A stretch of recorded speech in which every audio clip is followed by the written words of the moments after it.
मित्रांनो, लोकसभा निवडणुकीबरोबरच 4 राज्यांच्या विधानसभा निवडणुकाही जाहीर झाल्या।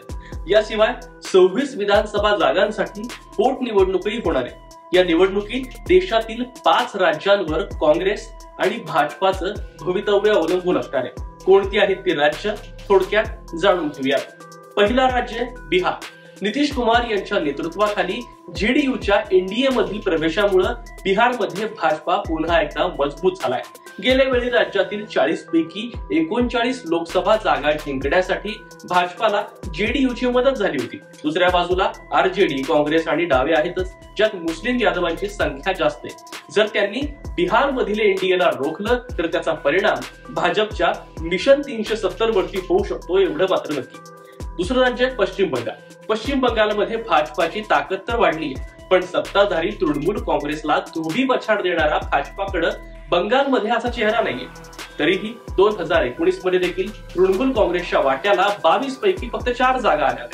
भाजपानं तेव्हा 18 जागांवरती विजय मिळवला होता। सीए अंतर्गत निर्वासितांसाठी नागरिकत्व सुलभ करण्याचे वचन पूर्ण केल्यानं बंगालमध्ये भाजपाला आवश्यक असा फायदा मिळेल असं बोललं जाते।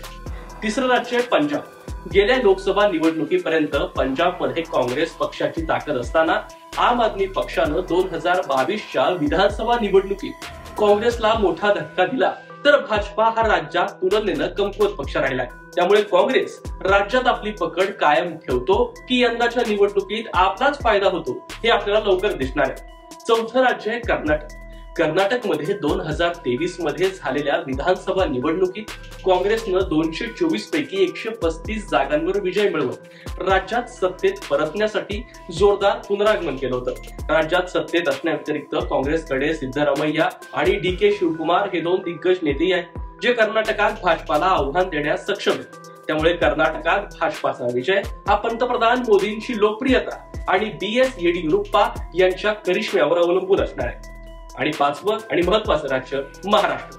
महाराष्ट्रात भाजपा, शिवसेना आणि राष्ट्रवादी काँग्रेस यांचं सरकार असून गेल्या काही महिन्यात इथं मोठ्या उलथापालथी झाल्या। शिवसेना आणि राष्ट्रवादीचे मान्यताप्राप्त गट आता भाजपा बरोबर सत्तेत आल्यानं इथं भाजपाची ताकद तर वाढली। 2019 मध्ये भाजपा आणि शिवसेनेनं 48 पैकी 41 जागा जिंकल्या होत्या, ज्यातील भाजपाच्या वाटेला 23 आणि शिवसेनेच्या वाटेला 18 जागा आल्या होत्या। तर राष्ट्रवादी काँग्रेस आघाडीला 5हून कमी जागांवर विजय मिळवला होता। काँग्रेसला फक्त 1 जागा त्यावेळी मिळाली होती। आता पुढील काळामध्ये समीकरण कशी असणार ते सुद्धा पाहणं महत्वाचं असेल।